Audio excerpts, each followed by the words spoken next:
Even the very hairs of your head are all numbered, so do not be afraid. Amidst the worries and fears of human life, the teaching of Jesus rings out gentle and near, like a warm embrace for the soul. Even the very hairs of your head are all numbered, so do not be afraid. His words are not a fanciful miracle, but an affirmation of God's loving providence. Think about it. Do any of us know exactly how many hairs we have on our head? Yet the Creator, in His infinite greatness, knows every single tiny detail of your life. He not only sees the great successes or failures, but He also pays attention to every strand of hair, every beat of the heart, every innermost secret sorrow. The love of God is not a general superficial love, but a personal and profound love. You are known, cherished, and loved completely. Whenever you feel lost, afraid, or worthless, let this whisper from the Lord soak into your soul. Believe that no matter how stormy life gets, you are never alone. There is a great love always watching over, protecting, and knowing your worth. More so than the sparrows in the field, His provident hand is still gently weaving your life with threads of love and hope. As Saint Thérèse of Lisieux said, faith is not about understanding everything, but about trusting that God understands everything. So, be at peace and do not be afraid, for you are always in the loving gaze of the Father in heaven. From that warm teaching, like a seed sown into the soul, sprout many philosophical branches, illuminating for us the path to overcome fear and live fully in God's providence. Each philosophy is not just a meditation, but a living dialogue, where His word is no longer distant in the scriptures but becomes close through encounters on the shores of the Sea of Galilee, on windy hills, or in the heart of a small village.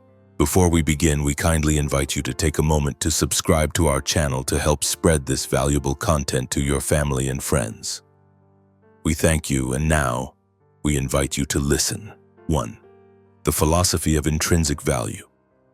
Your value lies not in what you have or what you do, but in who you are in the eyes of God. Humans often measure each other's worth by wealth, status, or talent. But to God, you are inherently priceless. Your very existence is a miracle known and cherished by Him. One afternoon, after a bountiful catch, Peter joyfully ran to Jesus, pointed at the boat full of fish, and said, "Master, look, a catch bigger than ever before. Our efforts were truly worth it." Jesus smiled, placing a hand on his shoulder. "Peter, I rejoice with you.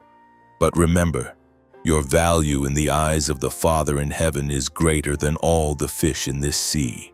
He does not count you by the number of fish you catch, but He knows you down to the very hairs on your head. That is true value." 2. The philosophy of trust. Accepting that we cannot control everything is the first step to finding peace. Fear is often born from the futile effort to control the future, the weather, or the hearts of others. Peace only comes when we dare to let go of that burden of control and place it in a hand more powerful and loving than our own.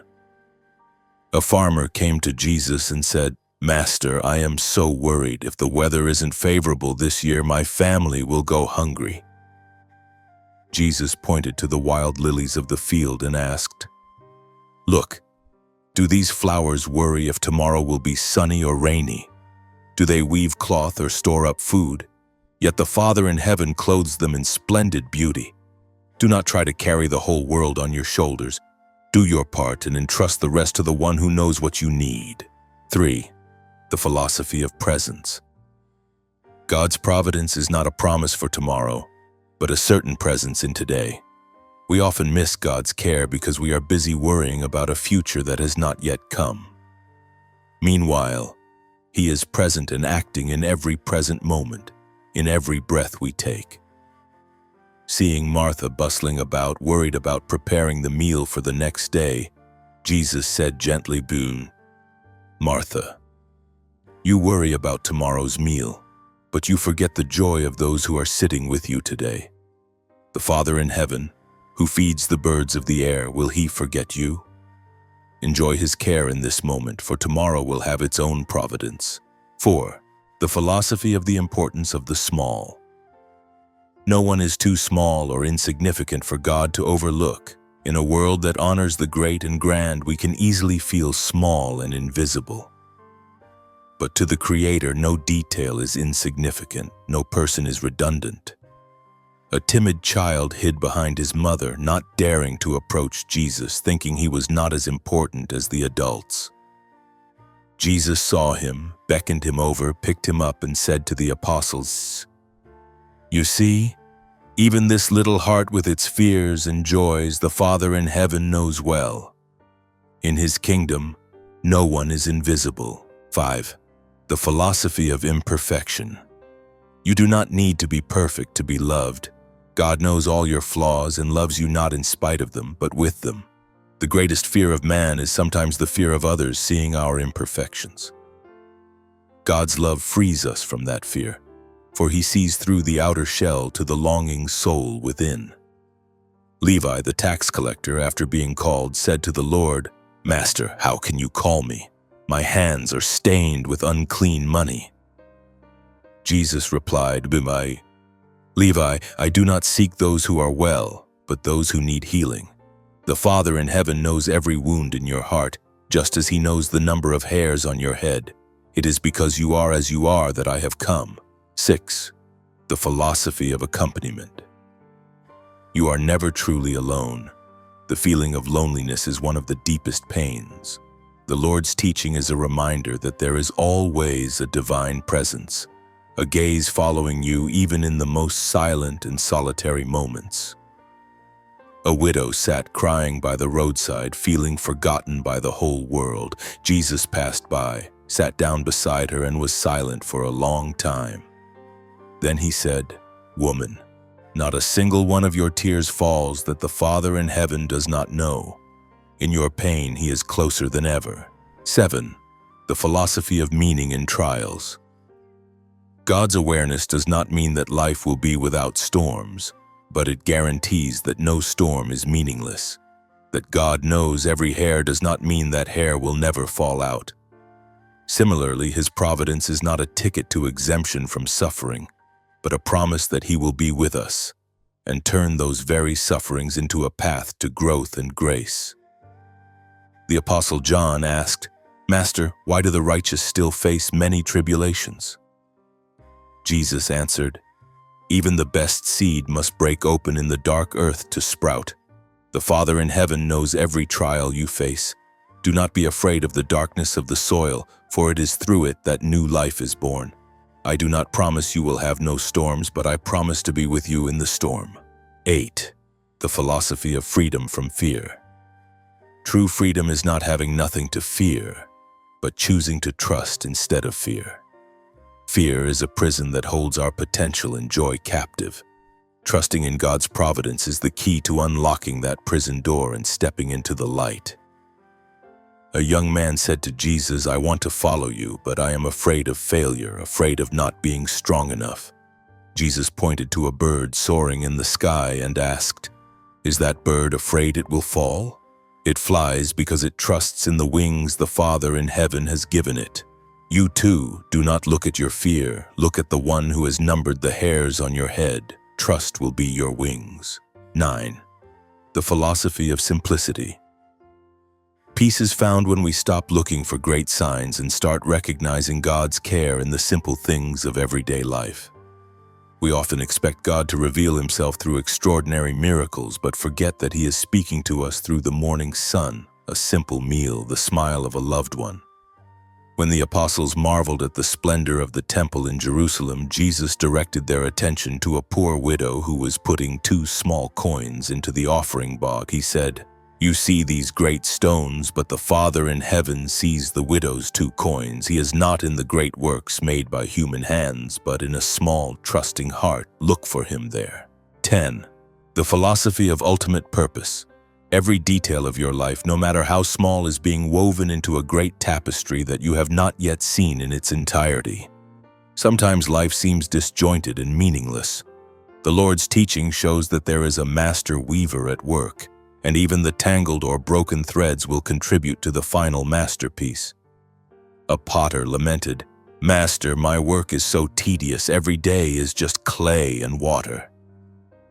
Jesus picked up a vase and said, "You see only clay and water, but I see what the vase will hold. Likewise, you see only monotonous days, but the Father in heaven sees the purpose for which He is shaping your life. Every turn of the wheel, every stroke of His hand has a reason. Trust in the potter's hand." Before we continue with today's journey of discovery, we would greatly appreciate it if you could take a moment to leave a comment and share your feelings. If you found this content valuable, please don't forget to hit the share button to spread these positive vibes to your friends and family. And now, let's get back to the program. 11. The philosophy of silent action.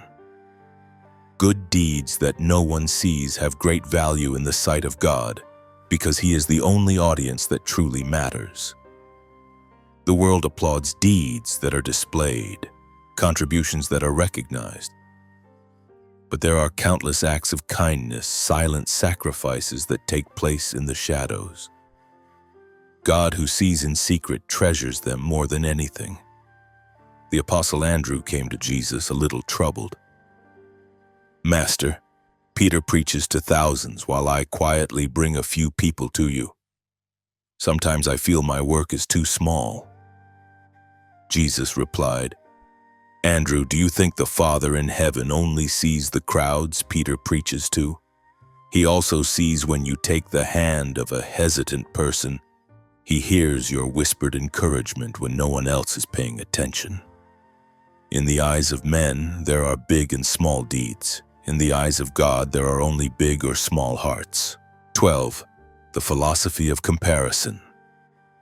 Comparing your life to others is to deny the unique path that God has woven specifically for you. Distress often comes from looking at the neighbor's garden and seeing that the grass is greener there. But each garden is given a different kind of seed and a different kind of weather to bear its own unique fruit. Two sisters came to hear Jesus preach. One was married with a family. The other was still single and felt sorry for herself. She said to the Lord, "Am I not as pleasing to the Father in heaven as my sister is?" Jesus looked at her affectionately. "The Father in heaven does not dispense blessings according to one pattern.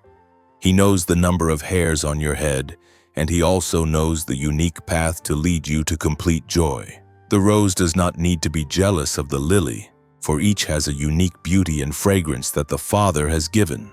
13. The philosophy of self-forgiveness. If God, who knows all your mistakes, still loves you, what right do you have not to forgive yourself? We are often our own harshest judges, imprisoning ourselves in the past. God's providence invites us to see ourselves through the lens of mercy, not judgment. A woman caught in adultery after being forgiven by Jesus still did not dare to look up. She whispered, "People will never forget, and I cannot forget either." Jesus said, "The Father in heaven does not remember the sins He has forgiven. He knows the real you, not your mistakes. If the Creator has turned a new page for your life, why do you keep rereading the old one?" 14. The philosophy of the strength of weakness. True strength is not never falling, but realizing that it is in your weakness that the power of God is made manifest. People try to hide their weaknesses, considering them shameful. But faith teaches that when we admit our powerlessness, we open a space for God's strength to act. The Apostle Thomas, after he had believed, still sometimes felt his faith was weak. He said, "Master, I am afraid the moments of doubt will return." Jesus replied, "Thomas, a tree with deep roots is a tree that has withstood strong winds. Do not be afraid of your weakness. It is when you feel weakest and call out to the Father that you are strongest." 15. The philosophy of words. Be careful with your words, for each word can build or destroy a world in the heart of the listener. God knows even the words that have not been spoken, let alone those that have been uttered. If God can count the hairs, He can certainly hear every word we say. Our words should reflect the truth that we are living in the presence of a loving and truthful being. The apostles were arguing among themselves about who was the greatest. Jesus heard them and called them over. You use words to lift yourselves up and put others down. But the Father in heaven already knows each person's value. Use your words like salt to season life with flavor, like light to illuminate love, and not like swords to inflict wounds. 16. The philosophy of rest. Rest is not laziness but an act of faith, trusting that the world continues to run in God's care even when we stop. We live in a constant fear that if we stop, everything will collapse. Daring to rest is daring to believe that not everything depends on our efforts. A carpenter worked without rest, from early morning to late at night. Jesus visited him and asked, "Friend, why don't you let your hands rest?" The carpenter replied, "If I rest, who will provide for my family?" Jesus said, "The one who gives you strength to work also gives you the night to rest. Even when you sleep, the Father in heaven is awake. Trust that his providence is more effective than your ceaseless work." 17. The philosophy of change. Do not be afraid of change, because the one who never changes is holding your hand. He knows every path you take. Life is a constant flow of changes and losses. Fear comes from our attempt to cling to what is familiar. Faith anchors itself in the permanence of God's love amidst the ever-changing stream of life. James and John looked at their hometown and said, "Master, everything is changing. Old friends have moved away, houses look different." Jesus replied, "The leaves on a tree change every season, but the tree remains, so it is with your lives. The scenery may change, but the Father's love for you never changes. That is the only solid rock for you." 18. The philosophy of prayer. Prayer is not to inform God of what he does not already know, but to open our hearts to receive what he has always wanted to give. If God already knows everything, why pray? Because prayer is not a list of requests, but a conversation of love, a connection of the soul with the one who is always listening. A Pharisee asked Jesus, "Why pray at length? Doesn't God already know what we need?" Jesus answered, "When a child runs to his father, he doesn't just come to ask for bread, he comes to be in his father's arms. The Father in heaven knows what you need, but he still longs to hear your voice, longs for you to come to him as a father." 19. The philosophy of the body. Cherish your body, for it is not a prison but a temporary temple known and cared for by God down to every limb. Many people neglect or mistreat their bodies, but faith teaches that the body is a gift, a marvelous creation. God's providence encompasses both the physical and the spiritual. A man who had long suffered from leprosy felt disgusted with his own body. He came to ask Jesus to heal him. Jesus did not just speak a word, but he reached out and touched him. He later said to the disciples, "I touched him so that he would know that the body he rejected is still worthy of love." The Father in heaven created that body, and nothing he has created is unclean. 20. The philosophy of giving. Give without fear of lack, for the one who has numbered your hairs also knows how to refill your storehouses. The fear of scarcity makes people selfish. Trust in providence is the root of generosity. You dare to give because you believe in an endless source of supply. Jesus and his disciples saw a hungry crowd. Andrew said, "We only have 5 loaves and 2 fish." Jesus said, "Bring them here to me." After multiplying the loaves, he said to the apostles, "You see, when you hold back, you have just enough for yourselves. When you dare to place it in my hands, you have enough for thousands." The Father's providence works not through hoarding, but through sharing. 21. The philosophy of silence. Do not be afraid of the silent spaces. It is in silence that we can hear the whisper of God and feel his presence most clearly.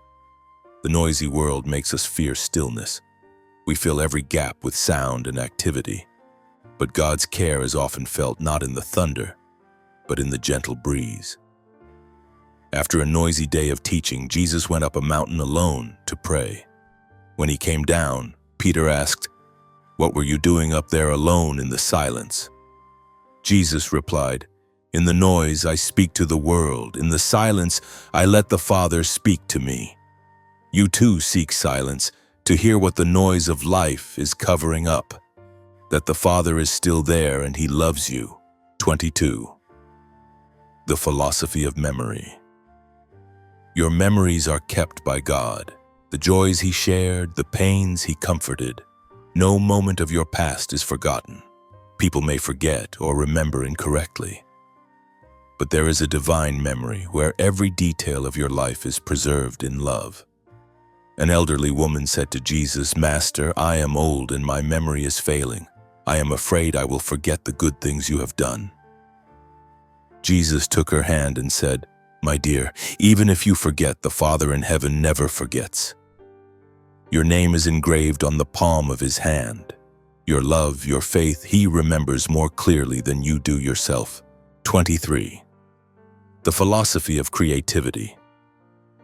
You are invited to be a co-creator with God, using your unique gifts to make this world more beautiful, because he trusts in your abilities.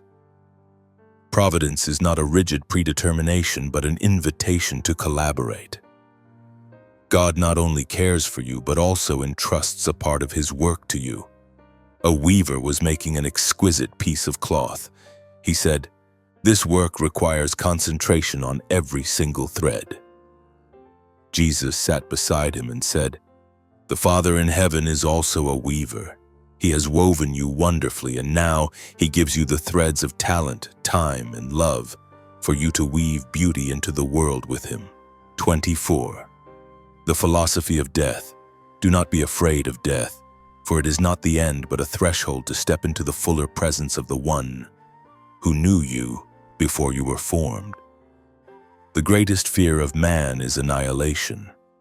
The Lord's teaching transforms that fear into hope. If he cares about every strand of hair, he certainly cares about your immortal soul. When Lazarus died, Martha and Mary wept bitterly. Jesus, though also moved, said, "I am the resurrection and the life." He said privately to the disciples, "To the world, death is a loss. To those who believe in the Father, it is a homecoming. How can you be afraid of returning to the house of your Father who is waiting with open arms?" 25. The philosophy of joy. True joy does not depend on external circumstances, but springs from the deep realization that you are loved and cared for unconditionally. The world seeks happiness in temporary things. The joy of a person of faith is an underground stream, flowing quietly and persistently even when the ground above is barren. The disciples returned from their mission joyful that they had cast out demons. Jesus said to them, "Do not rejoice that the spirits submit to you, but rejoice that your names are written in heaven." He explained further, "Joy based on power will pass away, but joy based on being loved and known by the Father, no one can take away." 26. The philosophy of judging others. You cannot judge others because you only see their outward actions, while God sees the whole story, every pain and hidden reason within. Knowing that God numbers the hairs on every person's head should make us humble. It reminds us that we do not have enough data to render a fair verdict on anyone. The Pharisees criticized Jesus for eating with sinners. Jesus replied, "You see a tax collector, I see a heart that longs for forgiveness. You see a sinful woman, I see a soul searching for love. You only know the money in their pockets, but the Father in heaven knows the number of hairs on their heads. Leave judgment to the only one who knows all things." 27. The philosophy of the world's future. Do not despair at the chaos of the world, for history is still in the hands of the one who can weave a glorious tapestry from the most tangled threads. News of war, famine, and injustice can make us lose hope. Faith does not deny that reality, but looks beyond it, believing in an ultimate power that is guiding all things to a good end. The apostles anxiously asked about the end times, about the frightening signs. Jesus said, "When you hear of these things, do not be alarmed. Just as labor pains announce a new life, these upheavals are also part of the Father's plan. He not only provides for each individual, but also for the whole of human history." 28. The philosophy of the interconnection of all things. God's care for you is not separate from His care for all of creation. The love He has for the sparrow and for you comes from the same heart. This invites an attitude of respect and love for all created beings, from humans to plants and animals. We are all part of God's web of love. While Jesus was preaching, a small bird flew down nearby. He paused, pointed to it, and said, "Your Father in heaven feeds it. It does not sow or reap, yet it is never forgotten." When you learn to see its value in the Father's eyes, you will better understand your own value. His love encompasses all. 29. The philosophy of legacy. The true legacy you leave behind is not wealth or fame, but the imprints of love you have sown in the hearts of others, things that only God can measure. The world measures legacy by what can be seen and counted. God measures it by what is invisible. A kind word, an act of forgiveness, a moment of encouragement. A rich man asked Jesus how to gain eternal life, boasting that he had kept all the commandments. Jesus told him to sell all his possessions and give to the poor. He explained to the disciples, "This man wants to build a legacy on earth where moth and rust destroy. A legacy in heaven is built with what you give away, not what you keep. The Father in heaven does not remember your treasure, but He remembers every person you have helped." 30. The philosophy of the return to love. In the end, all philosophies converge on one simple truth. You were created from love, are known by love, and are invited to live and respond to that love. All the worries, fears, and complex questions of life find their answer in returning to this source. You are not an accident, but a wonderful idea born from the heart of God. At the Last Supper, John rested his head on Jesus' chest and felt a deep peace. Jesus said to all the apostles, "As the Father has loved me, so have I loved you. Remain in my love." This statement summarizes everything. The fact that God knows every hair on your head is not a fact of control, but a proof of love. And the only response to such a love is to remain in it, trust it, and let it transform all fear into peace. Before we continue with today's journey of discovery, we would greatly appreciate it if you could take a moment to leave a comment and share your feelings. If you found this content valuable, please don't forget to hit the share button to spread these positive vibes to your friends and family. And now, let's get back to the program. 31. The philosophy of authenticity. You are free to be your true self, because you do not need to wear a mask before the one who knows your heart better than you do yourself. The fear of being judged makes people put on masks of perfection, of toughness, or of indifference. But in the presence of God, all acting is unnecessary. He loves the real you. A new disciple who was naturally quiet tried to imitate the boldness and fervor of Peter, but he felt exhausted and fake. Jesus took him aside and said, "I called you Nathanael, not a copy of Peter. Before Philip called you, when you were under the fig tree, I saw you. I saw the real you and loved that. The best fitting garment you can wear is your own authenticity." 32. The philosophy of failure. Failure in God's eyes is not a verdict, but a lesson He allows to shape you and make you stronger. People see failure as a dead end and proof of inadequacy. God sees it as a necessary part of the journey of growth, an opportunity to learn humility and reliance. A young carpenter built a boat, but it was flawed and leaked. Ashamed, he was about to destroy it. Jesus came, pointed to the cracks, and said, "You see, this crack teaches you about the endurance of wood. This leak teaches you the importance of pitch and resin. The Father in heaven, who knew all your failures before you even began, does not see this as the end. He sees it as the beginning of wisdom. 33. The philosophy of hospitality. When you welcome a stranger, you are welcoming someone known and deeply loved by God. Your hospitality is a reflection of God's hospitality. Fearing the stranger is an instinct. Faith transforms that fear into an opportunity to love. Every guest is a world that God knows in every detail. The disciples were hesitant to share their meager meal with a group of weary travelers. Jesus said, "Just invite them in." Later he said to them privately, "Do you know their names? Do you know the burdens in their hearts? But the Father in heaven does. He knows the father's sorrow, the mother's worry. When you open your heart to someone the Father knows so well, you are opening your heart to him. 34. The philosophy of what if.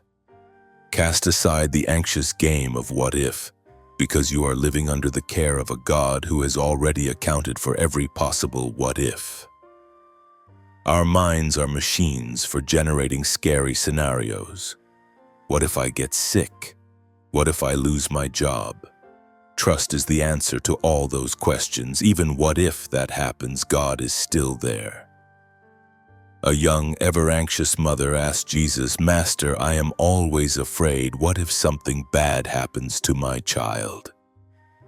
Jesus pointed to an almond tree and asked, "Does it ask, what if spring doesn't come?" It simply trusts in the laws of nature and blossoms at the right time. Trust in your Father who loves your child even more than you do. 35. The philosophy of intellectual humility. Human intelligence can measure the stars, but it cannot measure the depth of God's love. Be humble before His infinite knowledge. Knowledge can become a source of pride, making us think we can understand and control everything.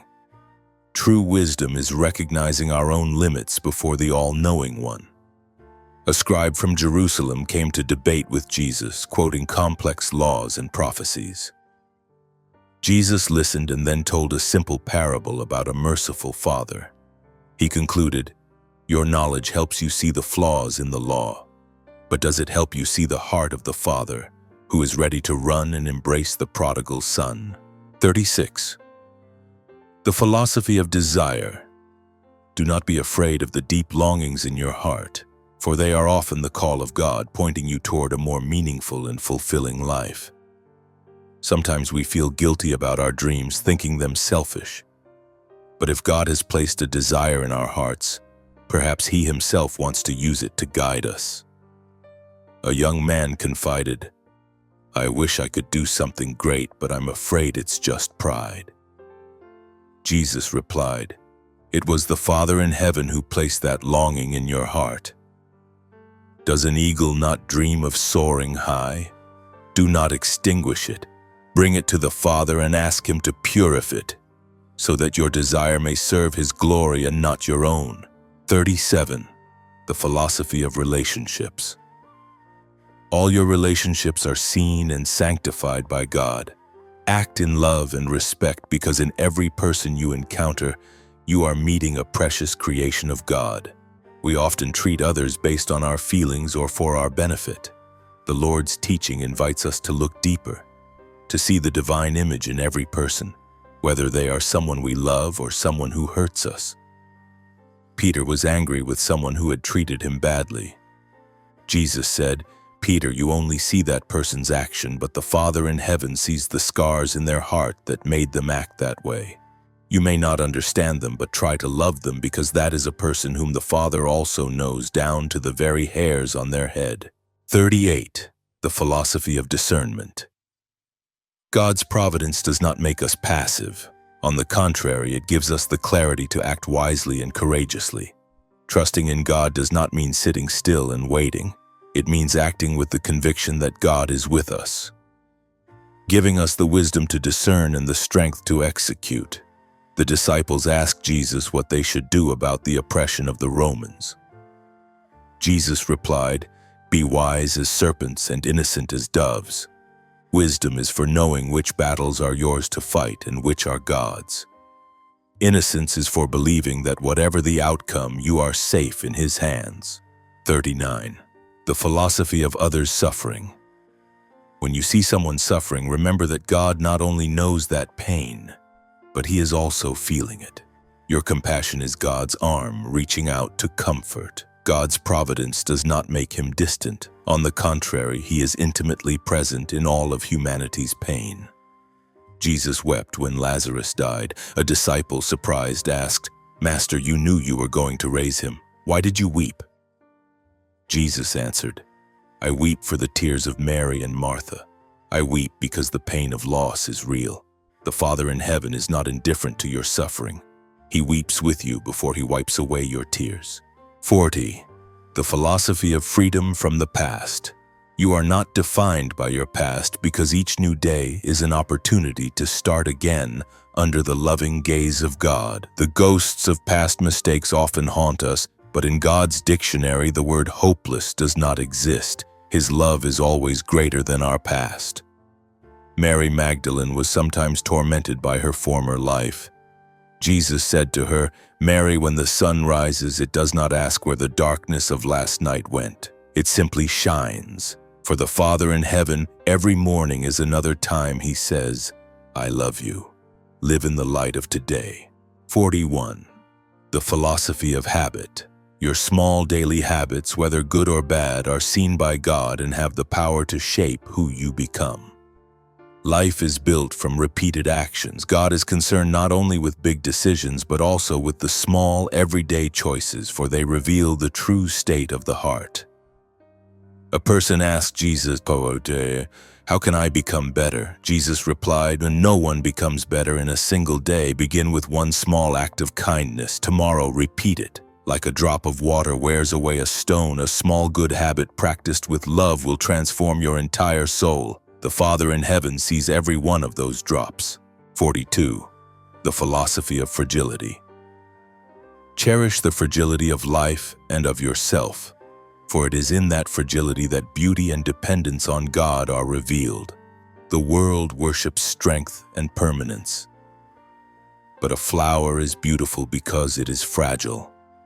Life is precious because it is finite. God's providence shines brightest against the backdrop of frailty.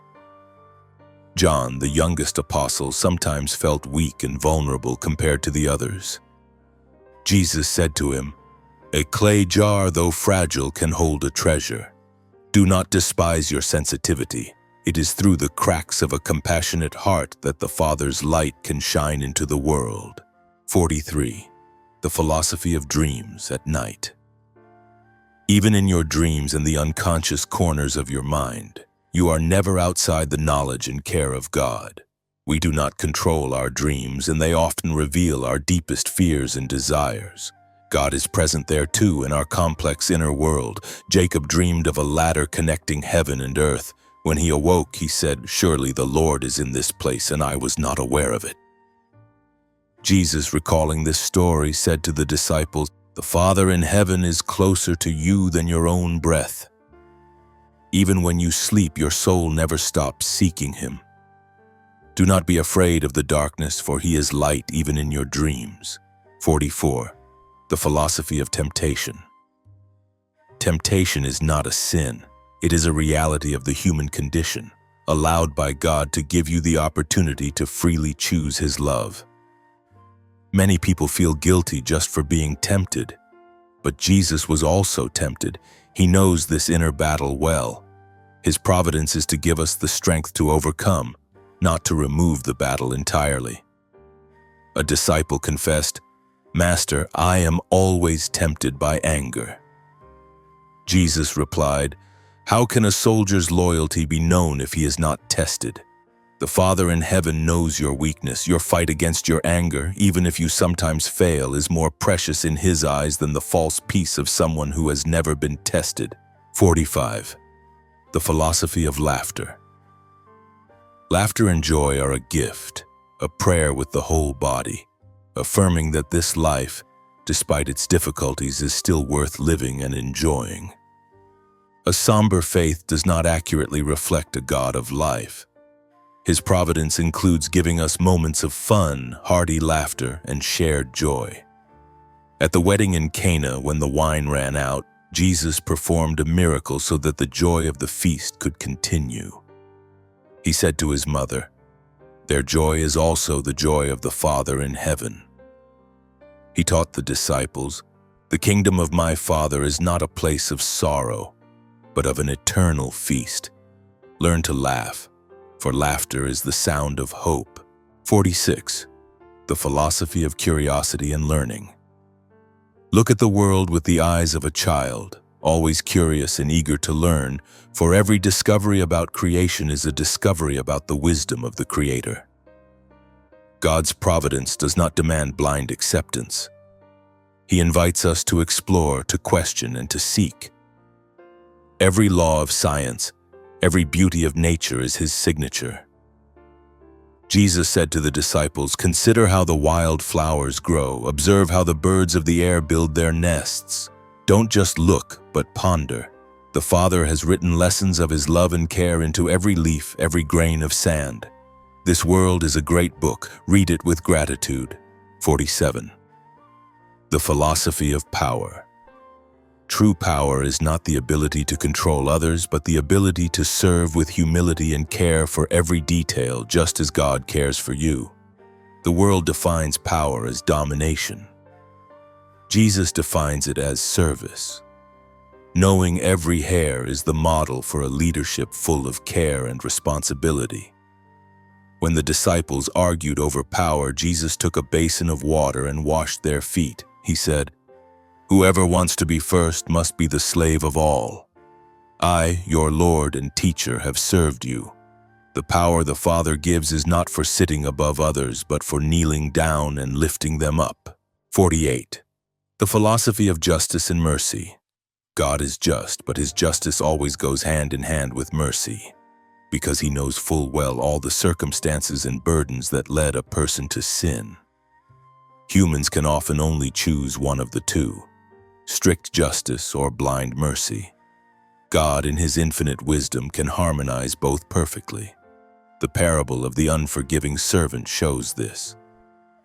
Jesus taught, "The Father in heaven has forgiven you a huge debt, because He knows you could not pay it. So why are you so strict about your brother's small debt?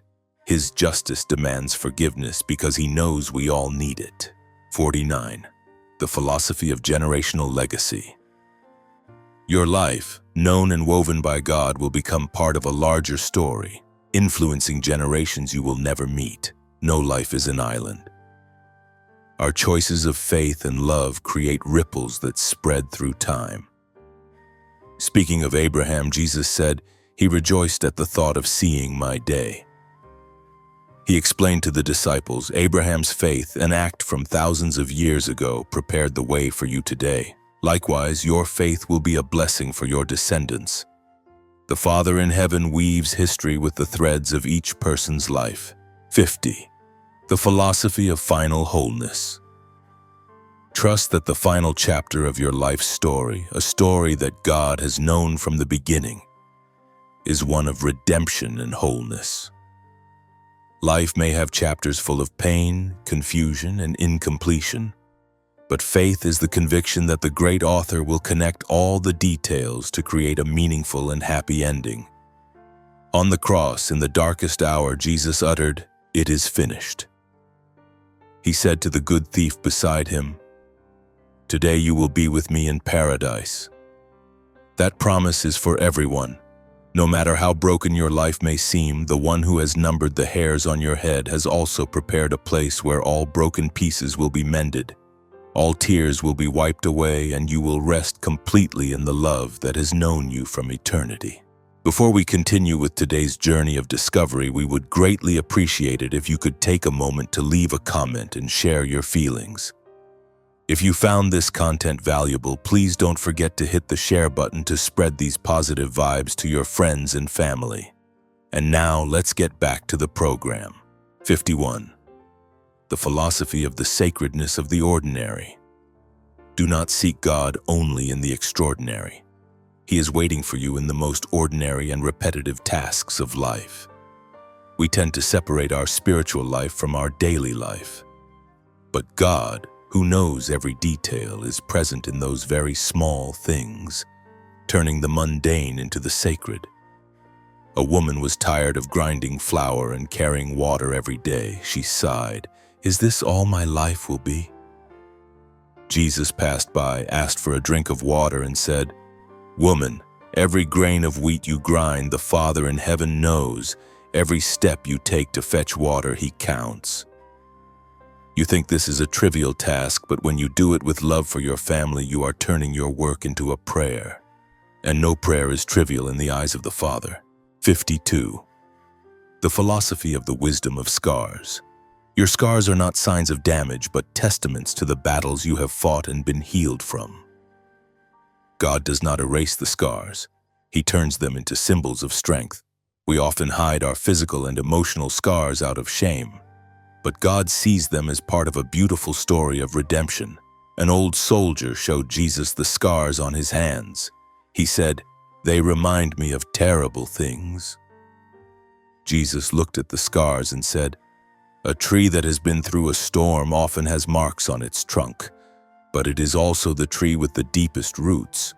The Father in heaven sees your scars not as ugliness, but as a testimony that you have survived. Do not hide them. Let them remind you of the strength the Father gave you to overcome. 53. The philosophy of spiritual dryness. God's love does not depend on your feelings. He is still there, close and caring, even in the dry seasons when you feel nothing at all. Faith is not a feeling, but trust in a reality greater than emotions. God's providence is an objective truth, not a subjective emotional state. A disciple said sadly, "Master, lately when I pray, it's like speaking into a void. My heart is as dry as a desert." Jesus replied, "When the desert is dry on the surface, do you think the underground springs have disappeared? They are still there, silently nurturing life. So it is with the Father's love. Do not measure His presence by your feelings. Trust in His promise, even in the midst of the desert. Faith in the dry season is the most precious faith of all. 54. The philosophy of the audience of one. Live as if you have only one audience, God. This will free you from the burden of trying to please everyone. The fear of being judged by others dominates much of our lives. When we realize that the one whose opinion matters most has already fully accepted us, the world's opinion loses its power. A young artist dared not show his work for fear of criticism. Jesus asked him, "For whom did you create this work? For the scribes, for the rich, or did you create it for the beauty that the Father placed in your heart? Work with all your sincerity as an offering to the Father in heaven. Then the praise of men will be an added joy, and criticism will not be able to hurt you." 55. The philosophy of hope. Hope is not a vague optimism that things will turn out well, but the certainty that God is good no matter how things turn out. Optimism depends on circumstances, but hope is rooted in the character of God. His providence does not promise a life without difficulties, but it promises a presence that never wavers. As the people worried about Roman rule, one asked Jesus, "When will we be delivered?" Jesus said, "You seek deliverance from Rome, but I bring a greater hope, deliverance from fear. Do not place your hope in changing circumstances. Place your hope in the Father who does not change. That is the anchor for your souls." 56. The philosophy of releasing the outcome. Do the right thing with all your heart, and then release the outcome to God. Peace lies in the effort, not in the result. We are often tormented by the results of our actions. Trust frees us from this burden, allowing us to act freely and serenely. A sower looked anxiously at the sky. What if it doesn't rain? What if the birds eat all the seeds? Jesus said, "Your job is to choose good seed and sow it carefully. The job of sending rain or sun belongs to the Father in heaven. Do your part well and trust in His part. Whether you harvest much or little, your labor has been noted by him. 57. The philosophy of body language. A sigh, a silent tear, a pair of heavy shoulders. All are prayers that God fully understands even when you have no words to say. Our communication with God is not limited to words. He knows the language of the body, of the soul, and responds to those unspoken cries. Hannah in the temple moved her lips, but her voice was not heard. The priest Eli thought she was drunk, but Jesus, recounting the story, said to the disciples, "Men hear with their ears, but the Father in heaven hears with his heart." Hannah's sob was louder than the hymns sung aloud. Never think that your pain is silent. 58. The philosophy of the power of a name. God not only knows the number of your hairs, he knows your name.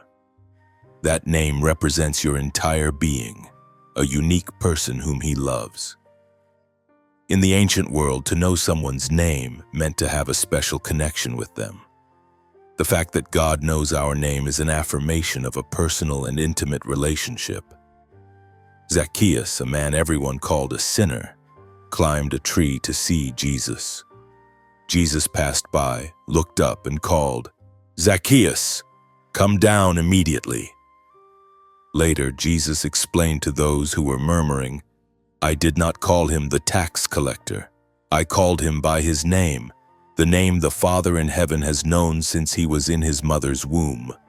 When you call someone by their true name, you are calling their true self back home. 59. The philosophy of the refiner's fire. The difficult trials of life are like the refiner's fire. They are not meant to consume you, but to remove impurities and make your faith pure. God knows what you are made of and what you can endure. He allows the trial, but always controls the temperature so that you are not destroyed. A potter was taking pots out of a kiln. He explained to Jesus, "The fire must be hot for the clay to become strong pottery." Jesus nodded and said to the disciples, "So it is with you.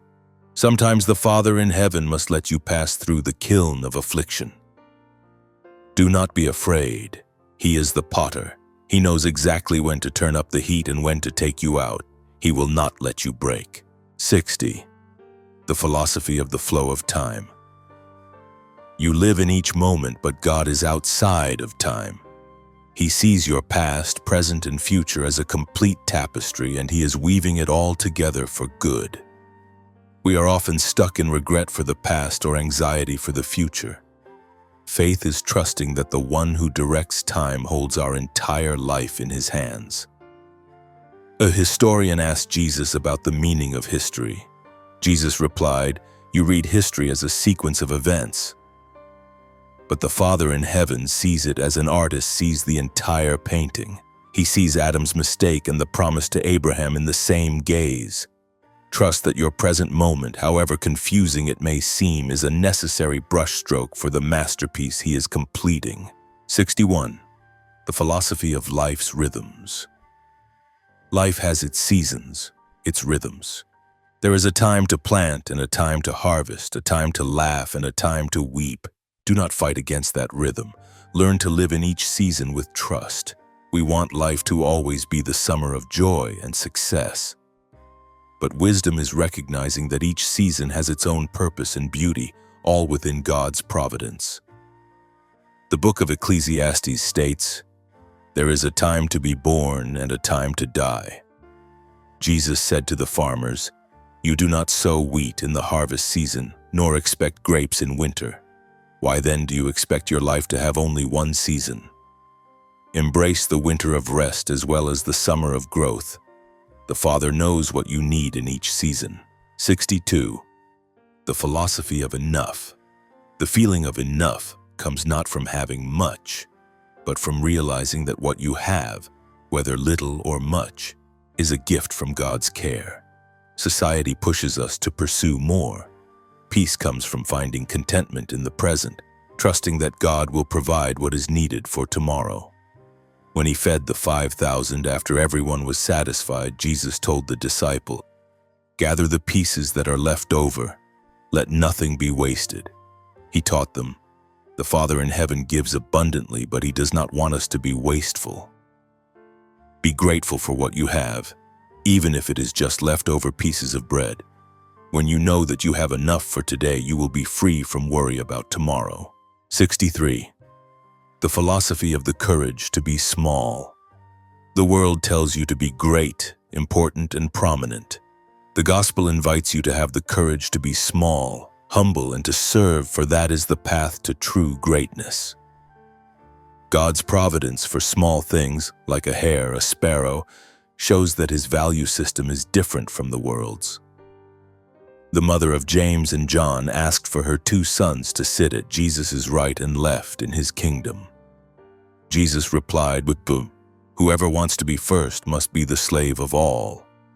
He explained, "The world seeks to climb up, but in my Father's kingdom the way up is the way down.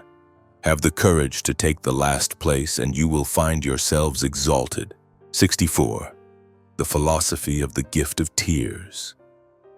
Tears are not a sign of weakness, but a sacred release, a language of the soul that God cherishes and collects. We often try to hold back tears, seeing them as shameful. But tears can be a profound form of prayer, expressing human brokenness and longing. The Psalms say, "You have kept count of my tossings, put my tears in your bottle." Jesus, upon seeing Mary weep for her brother, did not tell her to be quiet. He wept with her. That act teaches us that God is not afraid of our pain. He is willing to enter into it and to turn tears of mourning into tears of joy. 65. The philosophy of forgiveness as liberation. Forgiving others is not a gift you give to them, but an act of freeing yourself from the prison of bitterness, an act performed under the watch of the one who knows the imperfections of both parties. Holding on to resentment is like drinking poison and expecting the other person to die. Forgiveness is an act of faith, trusting that God is the just judge and he will take care of everything. Peter asked, "How many times shall I forgive?" Jesus replied, not 7 times, but 77 times. He meant that forgiveness is not an act of counting, but an attitude of the heart. When you forgive, you are acknowledging that you too are in need of forgiveness. You are handing the right to judge back to the Father in heaven, the only one who knows the whole story. 66. The philosophy of beauty.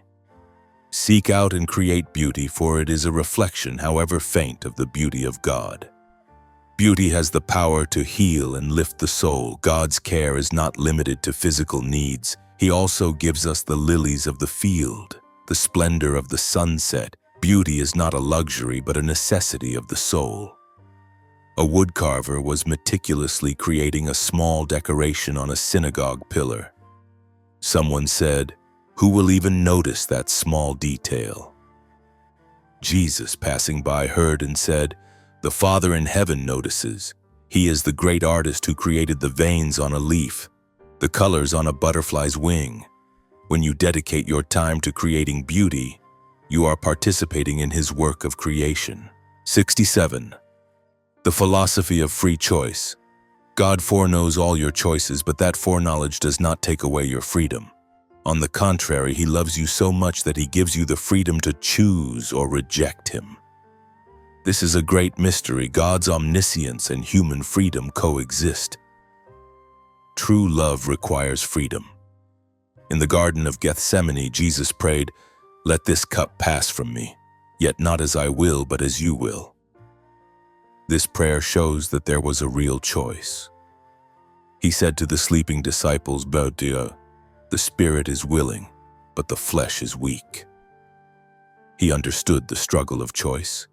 His foreknowledge of the outcome did not diminish the value of that struggle. 68.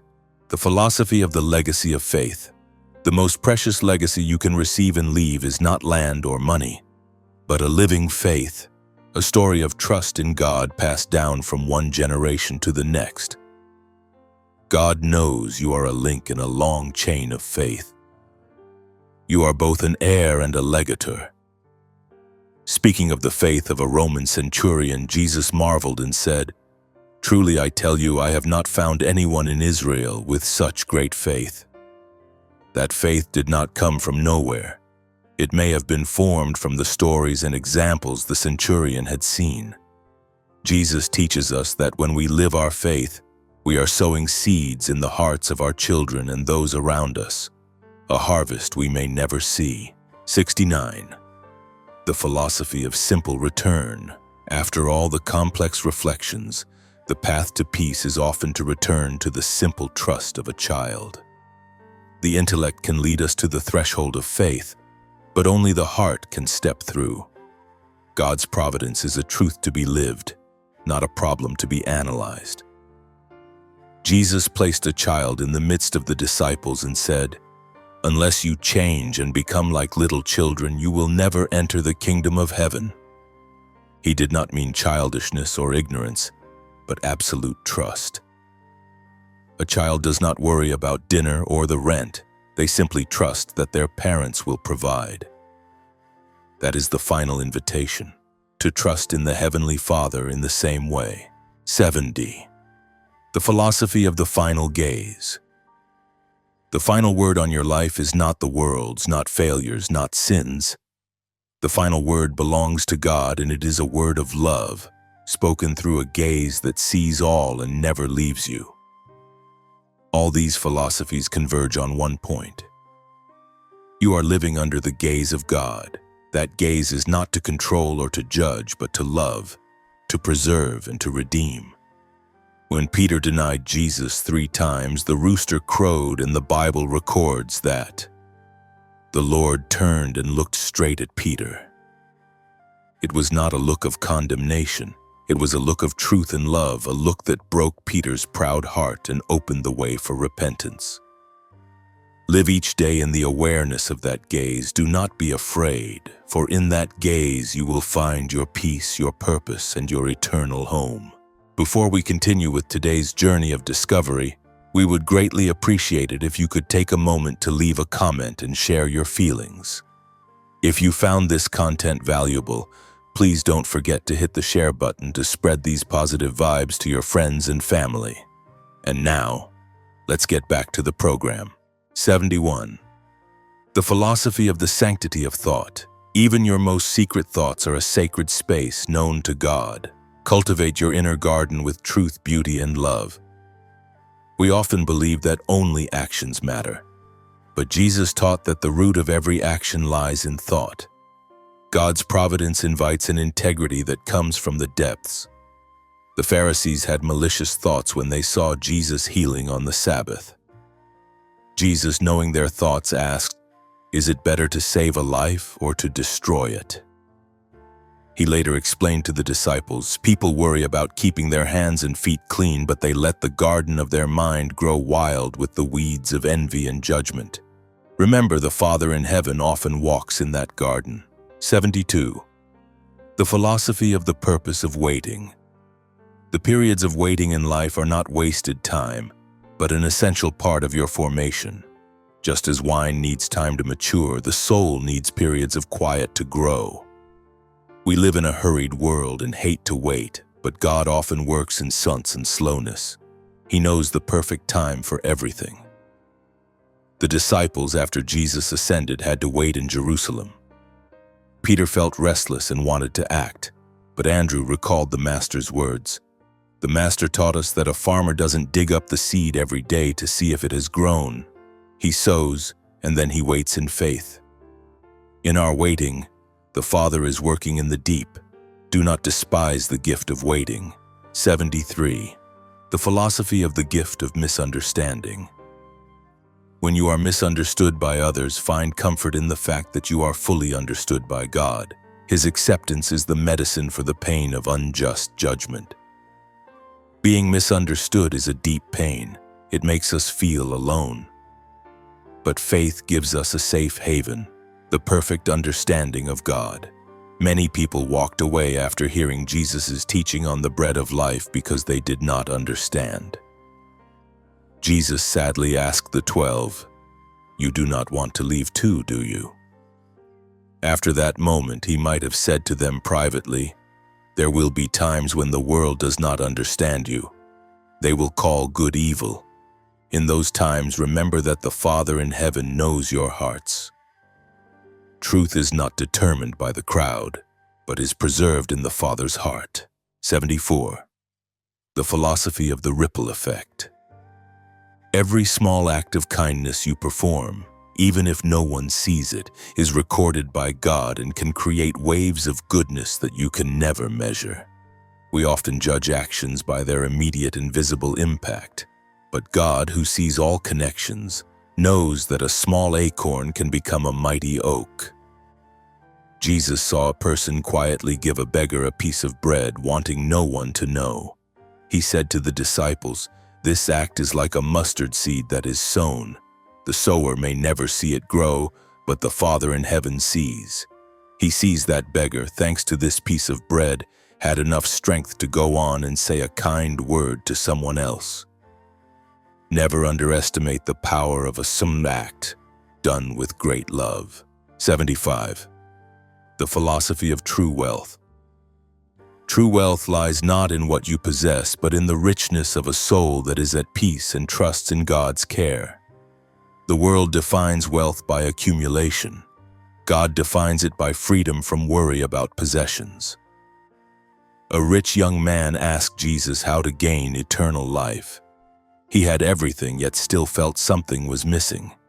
Jesus told him to sell all his possessions. He explained to the disciples, "This man is rich in possessions but poor in trust." The truly rich person is the one who can sleep soundly at night, not because their barns are full, but because they know the Father in heaven will provide for tomorrow.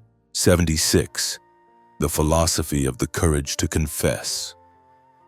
The burden of a secret sin is lifted when you dare to confess it to God, who already knew the secret but patiently waited for you to return. Shame keeps us from the light, but God does not wait to condemn. He waits to forgive. His foreknowledge is an invitation, not a threat. The parable of the prodigal son shows this. Before the son could finish his rehearsed confession, the father ran and embraced him. Jesus explained, the father already knew everything. He saw his son from a long way off. He didn't need to hear the explanation. He only needed to see the repentant heart. Come to the Father in heaven like that, without fear, for he knows your story and is just waiting to write a new chapter. 77. The philosophy of God's delay. God's delay is not a denial.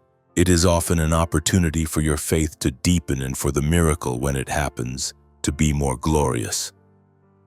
We want God to act on our schedule, but He has an eternal perspective. His patience is a part of His mercy. When Lazarus was sick, Jesus did not come immediately. He waited. Martha said, "If you had been here, my brother would not have died." Jesus responded with a miracle greater than healing, raising the dead. He teaches us that even in God's silence and seeming absence, He is working out a plan greater than we can imagine. 78. The philosophy of God's gaze. Practice seeing others not with your own eyes, but with the eyes of God, who sees in them a precious creation, a complex story, and an infinite potential. Our sight is often limited by prejudice, appearance, and behavior. God's gaze penetrates all of that to see the heart. When the disciples shooed away the children who were coming near, Jesus rebuked them. He embraced the children. He saw in them not a nuisance, but an image of the kingdom of heaven. He teaches us, when you look at a person, ask yourself, what does the Father in heaven see in this person? You will see someone worthy of love instead of someone worthy of judgment. 79. The philosophy of growing pains. Spiritual growth is often accompanied by pain. Just as a seed must break its shell to sprout, embrace that pain as a sign of emerging life under the supervision of the great gardener. We often avoid all forms of pain, but there is a constructive kind of pain, the pain of letting go of the ego, of spiritual muscles being stretched to become stronger. Jesus said, "I am the true vine, and my Father is the gardener. He cuts off every branch in me that bears no fruit, while every branch that does bear fruit he prunes so that it will be even more fruitful. Pruning is painful, but it is necessary for a bountiful harvest. Trust that the gardener's hand knows exactly which branches need to be pruned. 80. The philosophy of coincidence. What we call coincidence or chance is often where God chooses to act discreetly. He is the master of unplanned encounters and unexpected opportunities. We try to plan and control our lives, but the most important turning points often come from things we did not expect. Jesus' encounter with the Samaritan woman at the well is an example. It seemed like a coincidence, a tired traveler asking for a drink. But that encounter changed an entire city. Jesus teaches us, be open to the unexpected in your day. The Father in heaven may be sending an angel to you in the form of a stranger or a life-changing opportunity in a seemingly insignificant event. 81. The philosophy of a quiet mind. Peace is not the absence of problems, but the quietness of the mind in the midst of the storm. A quietness that comes from entrusting all your swirling thoughts to God. Our mind is like a lake, always rippled by worries and fears. The Lord's invitation is to let Him calm that lake. When the disciples were panicking in the storm on the sea, Jesus was sleeping peacefully. When awakened, He not only rebuked the wind and the waves, but also asked the disciples, "Why are you so afraid?" He wanted to teach that the storm outside is not as frightening as the storm within. When you know the Father is at the helm of the boat, you can sleep peacefully in the midst of the waves. 82. The philosophy of the humility of not knowing. Admitting I don't know is an act of humility and the doorway to God's wisdom. We are afraid to appear ignorant, but trust requires accepting that our understanding is limited, while God's is infinite. Nicodemus, a ruler and teacher of the people, came to Jesus at night and asked, "How can someone be born when they are old?" He admitted his ignorance. Jesus did not mock him, but opened up to him the deepest mysteries. He taught that a mind empty with humility is a place God can fill with His truth. 83. The philosophy of the importance of community. God knows each of us personally, but He calls us to live in community. His care is made manifest through the love and support we give to one another. You are not alone in facing God's providence. He places others beside you to be His arms and His voice. Jesus sent the disciples out to preach 2 by 2. He did not send them alone. He knew they needed each other for support, for encouragement, to pray together. He taught, "For where 2 or 3 gather in my name, there am I with them." The presence of God is multiplied in unity. 84. The philosophy of intentional vulnerability. Daring to live vulnerably, to love, to trust, to open your heart, is an act of courage, trusting that God will protect your heart and use that very openness to connect you with others. The fear of being hurt makes us build walls. But no wall can keep out loneliness. Love requires risk. The sinful woman dared to come, weep at Jesus' feet, and anoint them with perfume. She put herself in an incredibly vulnerable position, subject to being chased away and humiliated. But it was that vulnerability that opened the way for her to receive forgiveness and peace.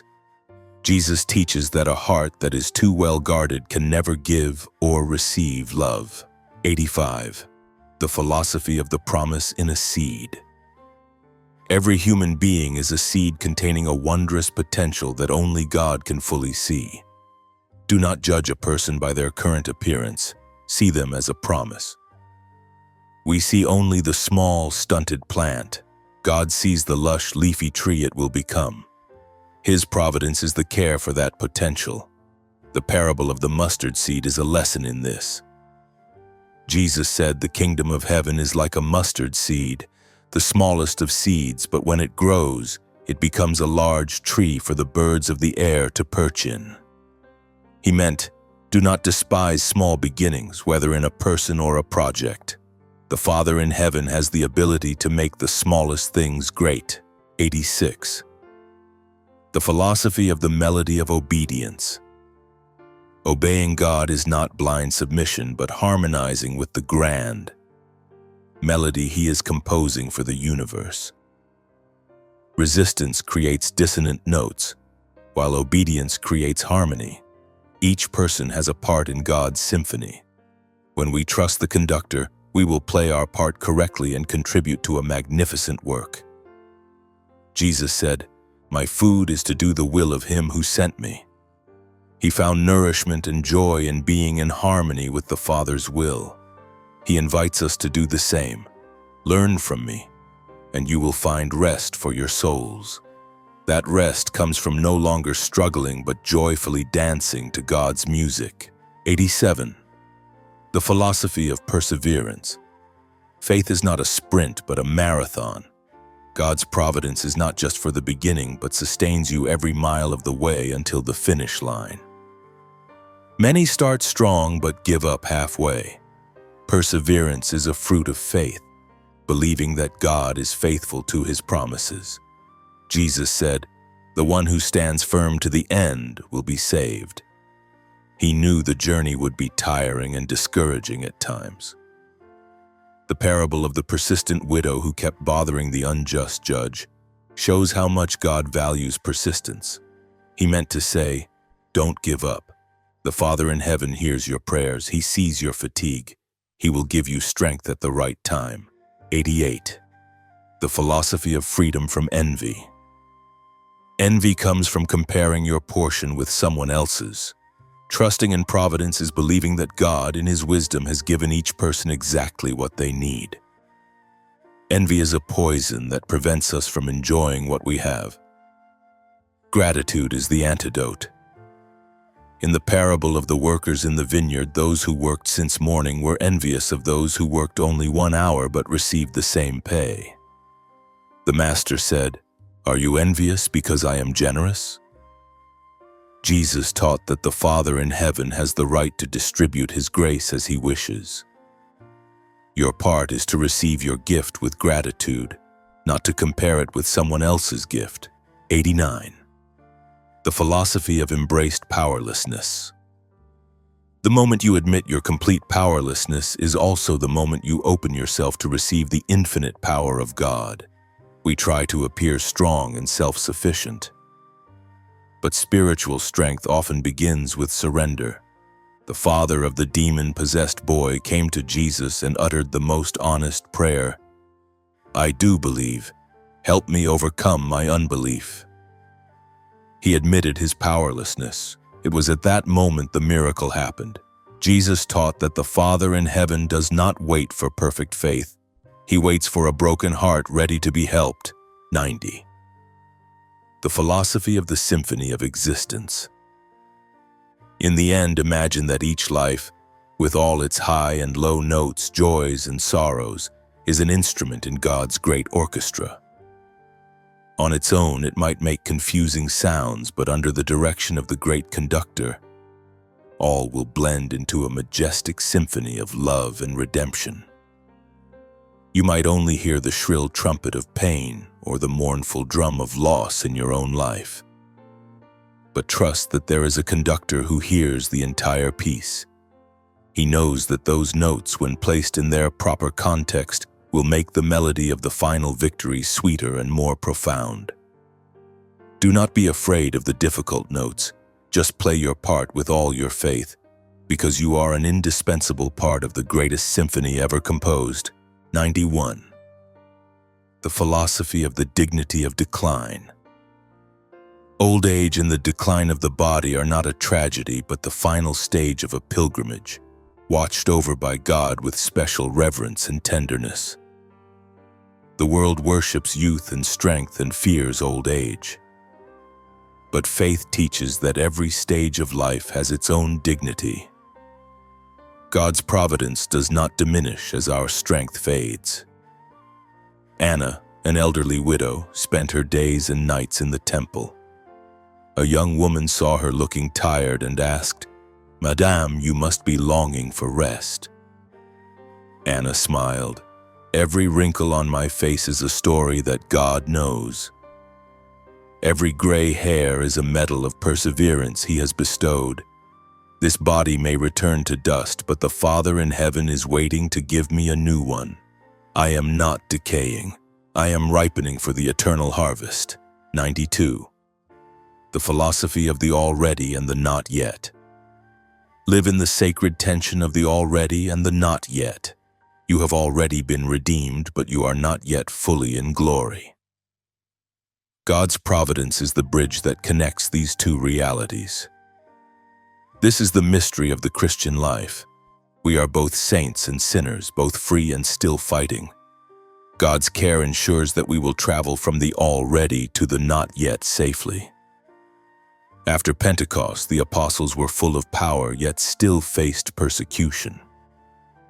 James asked, "If the kingdom of heaven is already among us, why is the world still so full of darkness?" John, remembering the Master's words, replied, The Master said, In this world you will have trouble. We are like those who have received an inheritance but have not yet come into its full possession. We live by the guarantee of the promise, and the Father, who knows both the inheritance and the heir, will bring us to safety." 93. The philosophy of the economy of grace. God's grace does not operate according to human laws of exchange. It is a flood, not a trickle, given not because you are worthy, but because He knows how desperately you need it. We try to earn God's love with good works, but we cannot earn something that is already freely given. God's knowledge of our weakness is the very reason He lavishes grace so boundlessly. In the parable of the prodigal son, the older brother complained about fairness. The father did not argue. He simply said, "This son of mine was dead and is alive again." Jesus explained, "The Father in heaven does not dispense His grace with a scale. He dispenses it with a heart broken by love. He knows your emptiness and He only wants to fill it." 94. The philosophy of the shield of trust. Trust in God's providential power is the strongest shield against the flaming arrows of fear, anxiety, and despair that the world and the devil shoot at you. Fear is an attack on the mind. The shield of faith is not a denial of danger, but a conviction in a protection greater than the danger itself. St. Paul would later write about the shield of faith. Jesus lived this when He faced temptation in the wilderness. To each of Satan's alluring offers, He did not argue, but simply stood firm on the word of God the Father. He taught that the answer to every fear is not a complex plan, but a simple declaration. "My Father is taking care of me." 95. The philosophy of God's silence. God's silence is not absence. Sometimes it is a space He creates for your faith to breathe on its own, so you can learn to listen for sounds more subtle than thunder. We desire clear and immediate answers, but a good teacher is often silent to let the student find the answer for themselves.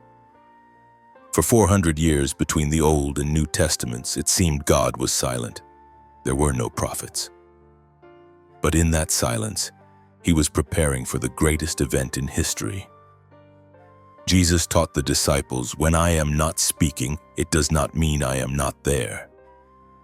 Learn to recognize my presence in the quiet, in the waiting, in the beating of your own hearts." 96. The philosophy of the sure promise.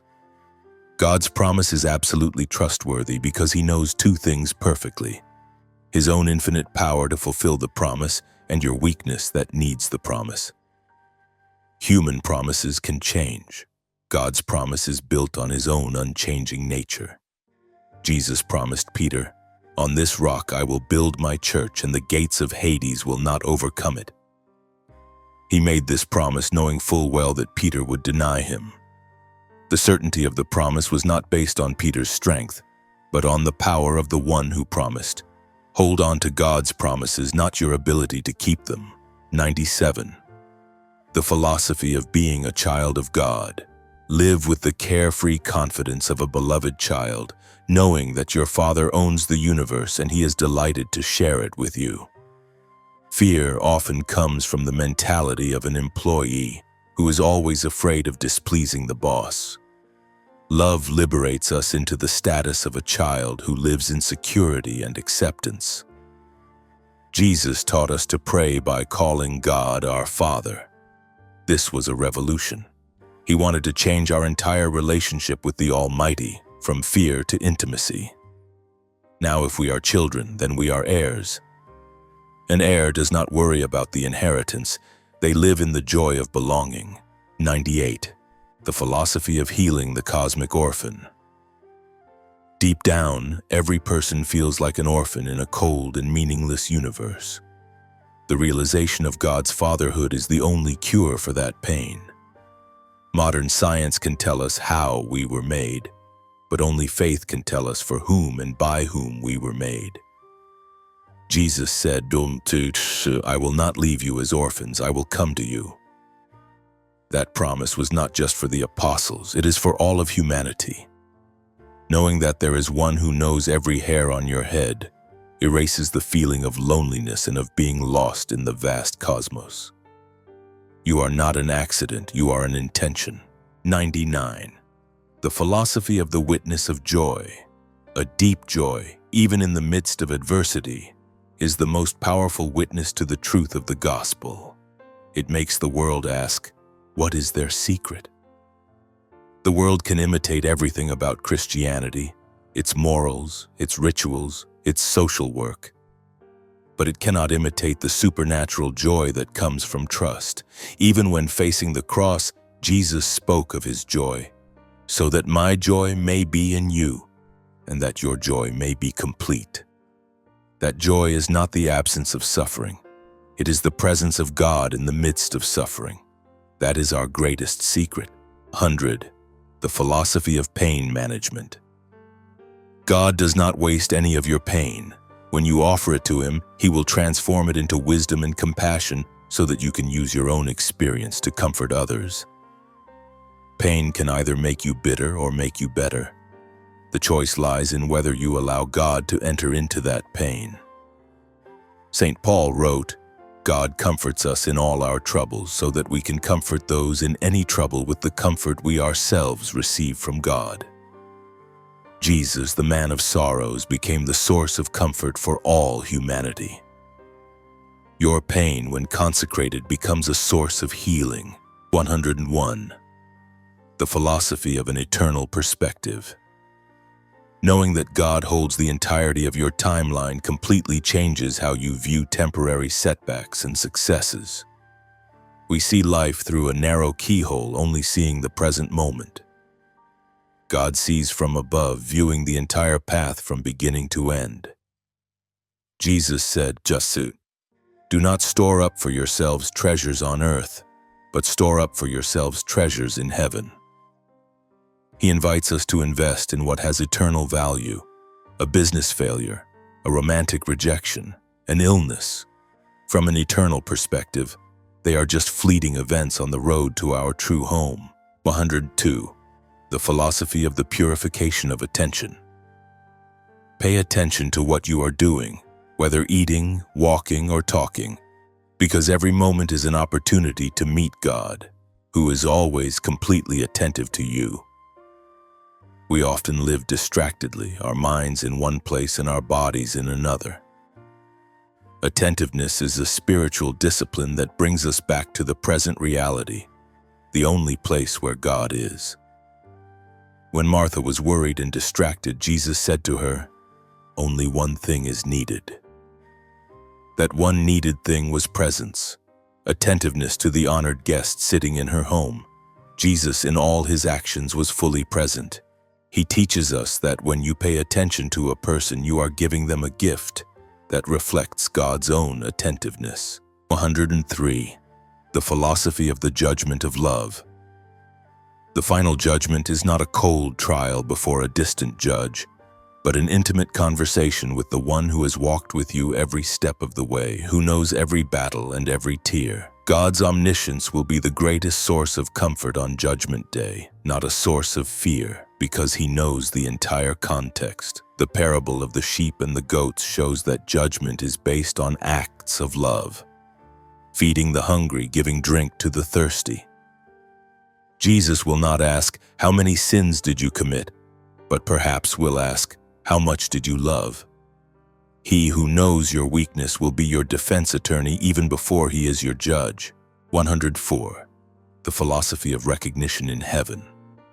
The greatest joy of heaven will not be the streets of gold or gates of pearl, but the moment you are fully known and also fully know, with no more fear or hiding. On earth, we always feel a gap between our true selves and the selves we present to the world. In heaven, that gap disappears. St. Paul said, "Now I know in part, then I shall know fully, even as I am fully known." Imagine the joy of being seen by your Creator and hearing him say, "Here, this is the child I envisioned from before all time. Welcome home."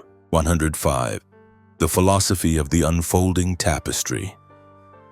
One day, God will unfold the tapestry of your life, and for the first time you will see the front side.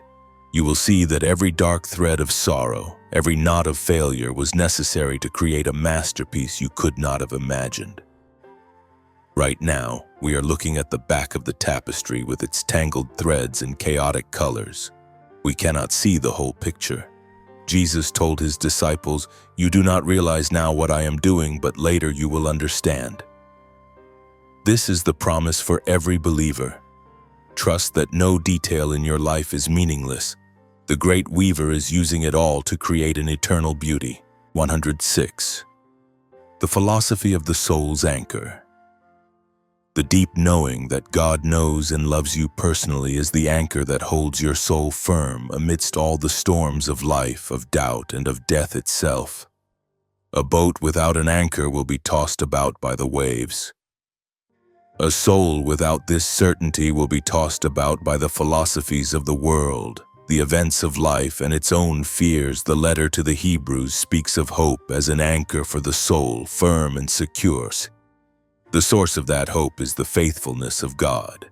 He not only knows your boat, he knows the storm and the harbor. That anchor will hold you fast.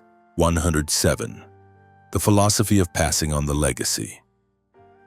You are not the owner of your life, but its steward. Your task is to receive the legacy of faith from those who came before you and to pass it on, enriched, to those who come after, all under the watchful eye of God. God's providence is historical. He works through generations. You are a vital link in that chain. Timothy was advised, "And the things you have heard me say in the presence of many witnesses entrust to reliable people who will also be qualified to teach others." Jesus was the first teacher who handed the legacy to the apostles. Your life is also a classroom, and those around you are watching how you live in trust of God. 108. The philosophy of ultimate freedom. Ultimate freedom is not doing whatever you want, but completely wanting to do what God wants, because you have realized that His will is your greatest joy and fulfillment. This is the pinnacle of the spiritual journey, when your will and God's will become one. It is not a loss of identity, but the finding of your true identity. Jesus lived this freedom perfectly. He said, "I always do what pleases Him." His obedience was not forced. It was a resonance of love. When you believe that the one who knows you better than you know yourself is also the one who loves you infinitely, you will joyfully hand Him the steering wheel of your life. 109. The philosophy of the restoration of all things. In the end, God's providence is not just for you, but for the entire cosmos. All things, from the distant galaxies to every speck of dust, are being led back to their original harmony in Him. Your story is part of a much larger story, the story of the redemption of all creation. St. Paul wrote that creation waits in eager expectation for the children of God to be revealed. The whole universe groans as in the pains of childbirth. Your salvation is part of the birth of a new heaven and a new earth. The fact that God knows every hair on your head shows the level of detail in this grand plan. 110. The philosophy of the eternal present. The destination of the journey is not a place, but a state of being. To rest completely in the presence of God, where past, present, and future merge into one eternal now of being fully known and fully loved. All our anxieties are related to time, regretting the past, fearing the future. In heaven, time as we know it will be no more. There will only be pure being in love. Jesus said, "Now this is eternal life, that they know you, the only true God, and Jesus Christ, whom you have sent." To know here is not intellectual knowledge but deep communion. It is the state where the original promise is perfectly fulfilled. You no longer need to be told, "Do not be afraid," because you will live in a reality where fear cannot exist. You are home. And so our contemplative journey, passing through 110 perspectives on a single teaching of Jesus, has come to an end. We began together with a gentle whisper, "Even the very hairs of your head are all numbered, so do not be afraid." And together we discovered that within it lies a whole universe of providential love. Hopefully, through this journey, the philosophies above are not just words to be heard, but have become seeds sown into the soil of each person's soul, so that from now on, in every moment of life, whether in joy or sorrow, in success or amidst failure, you will always feel the loving gaze of God watching over you, so that you realize that no detail of your life is too small for Him. No pain is invisible in His eyes, and no fear is so great that His love cannot soothe it. If these reflections have touched your heart, please give the video a like to spread this peace further. More importantly, Thundung Audio, Jesus and Me, would love to hear your story. Which philosophy or which perspective throughout the 110 stages has touched you most deeply? Please share your feelings in the comments section below, so that we can build a community of listening and sharing. And if you feel that someone out there, a friend, a relative, also needs to hear this comforting message, do not hesitate to share the video with them. To continue accompanying Jesus and me on the journey of exploring faith through deep meditations, please press the subscribe button and the notification bell icon so you don't miss future videos. May the peace of God, who knows you better than you know yourself, always be with you and keep you on all your paths. May you have the courage to live each day without fear, with the conviction that you are always loved completely. Jesus and Me sends its greetings and looks forward to seeing you in our next program.